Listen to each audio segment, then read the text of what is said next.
Yo mga beshies! Welcome to our Thinking Rizal, a critical reflection, where we're about to dive deep into the life and legacy in Jose Rizal, the ultimate Pinoy hero. So I'm your host, Brix Lopez, and today we're gonna spill some tea and dissect the heck out of Rizal's story. Pero bago tayo magpatuloy, let's start with a burning question muna. Coming from my high school education, what did I really know about Rizal pa? And how has my perspective changed now that I've dived deeper into his story? So, okay, let's start with our first guest muna. Well, first guest, Miss Jelaine, okay. Back in high school, Rizal was like this mythical legend, diba? We learned about his heroics, his patriotism, and all the amazing stuff he did to fight the Spanish pips. But honestly, it was all surface level, like scratching the surface of a loaded adobo. True that, bro. High school Rizal was like this distant, untouchable figure. We memorized his accomplishments like we were prepping for a history-themed rap battle. But beyond that, it was like, okay, cool story bro, but what's next? Sa high school, akala ko si Rizal lang yung mukhang perpekto na bayani na sinusundan namin sa textbook. Pero nung college na, nabago yung pananaw ko nung mas minusisi namin ang mga sulatin at personalidad niya. Doon ko na-realize na hindi lang pala siya basta bayani, kundi tao rin na may kahinaan at pakikipaglaban. High school pa lang, alam ko na may mga ginawa si Rizal para sa bayan. Pero, hindi ko talaga na-grasp yung kabuuan ng kanyang kontribusyon. Pero nung college na, doon ko naintindihan ang lawak ng kanyang impluwensya sa lipunan at kung gaano ka-importante ang kanyang sulatin at mga paninindigan. So, noong high school, medyo blur lang yung mga alam ko tungkol kay Rizal. Parang nakaka-memories lang ako ng mga, importanteng dates and mga pangyayari sa buhay niya. Pero, alam mo yun, walang gaanong depth. Parang nung college na, parang sobrang na-shock ako. Parang yung shock eh. Parang nagulat ako. Ano ba? Kasi, ang dami-daming mga details and mga kwento tungkol sa kanya. So, parang dun ko na-realize na, dun ko na-intindihan na si Rizal ay hindi lang isang pangalan, sa history book, but isa siyang inspirasyon at haligi ng pagbabago sa ating bansa. So basically, when we hit college, our views on Rizal do a complete 180, di ba? Oh, hell yeah! College was like waking up from a deep slumber and realizing there's a whole universe of Rizal we didn't even know existed. We dived deep into his writings, analyzed every word like we were deciphering ancient hieroglyphs, and questioned everything we thought we knew about him. Totally, dude. In college, Rizal wasn't just a history lesson. He was a living, breathing enigma. We dissected his psyche, his beliefs, his flaws, and his contradictions. It was like peeling an onion, but instead of layers of tears, we found layers of complexity.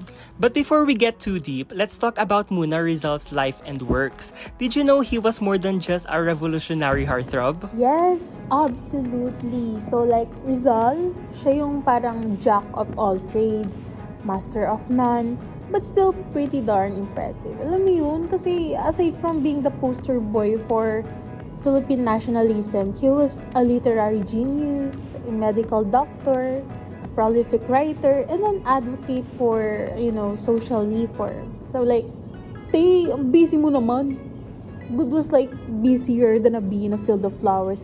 Hoy, English! And let's not forget his nobles, man.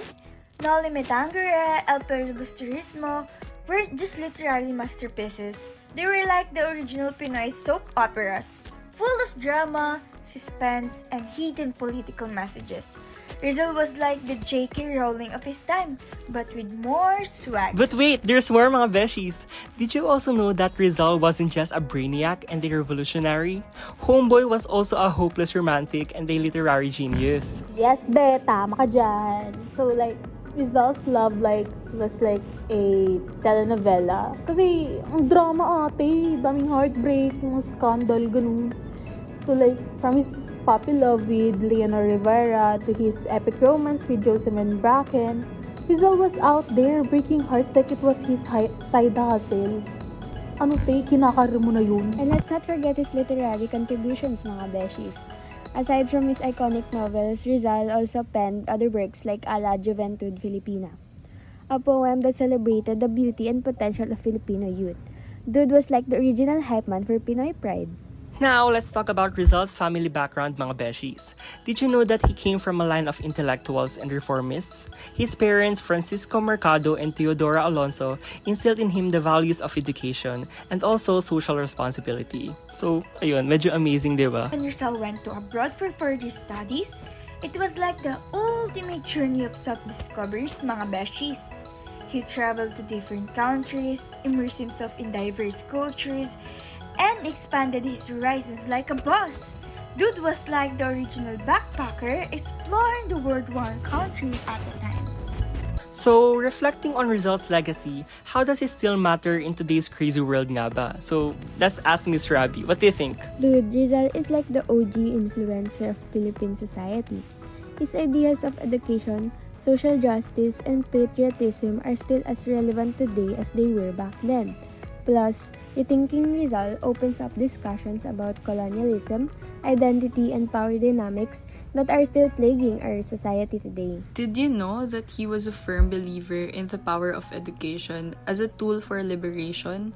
He believed that through education, Filipinos could break free from all the chains of ignorance and oppression imposed by the colonizers. That's right, Be.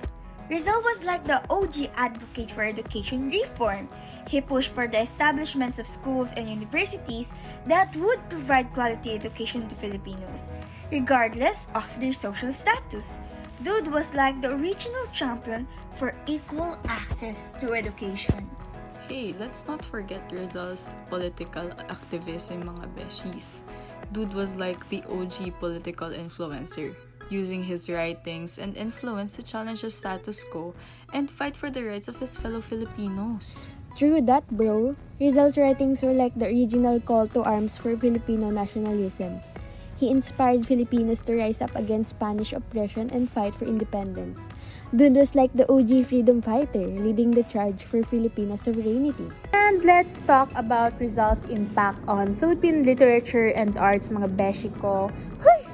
His novels, like, mga kilala, syempre, No Limit Tangere and El Filibusterismo were like, the original, kasi, original works of art that sparked a literary revolution in the Philippines. Ayun. That's right, Bebe Kwa. Rizal's novels were like the original bestsellers that captured the hearts and minds of Filipinos. They inspired a generation of Filipino writers and artists to tell their own stories and express their own truths. Kasi alam nyo ba, mga prinsipyong tinaglay ang lalim, ate. So yun nga, yung mga principles na meron si Rizal tungkol sa liberalism at nationalism, mga timeless. Siya yung, nagumpisa ng pagsulong sa pagiging independent at pagpapalaya ng ating bansa mula sa foreign power, dayuhang puwersa. Parang kasi, si Rizal lang yung unang nag-declare ng parang, sorry na best, pero we need to break free, okay? Ganun, ano ba? Totoo yan, si Zoms. Si Rizal yung tipo ng tao na hindi lang pumapayag sa status quo.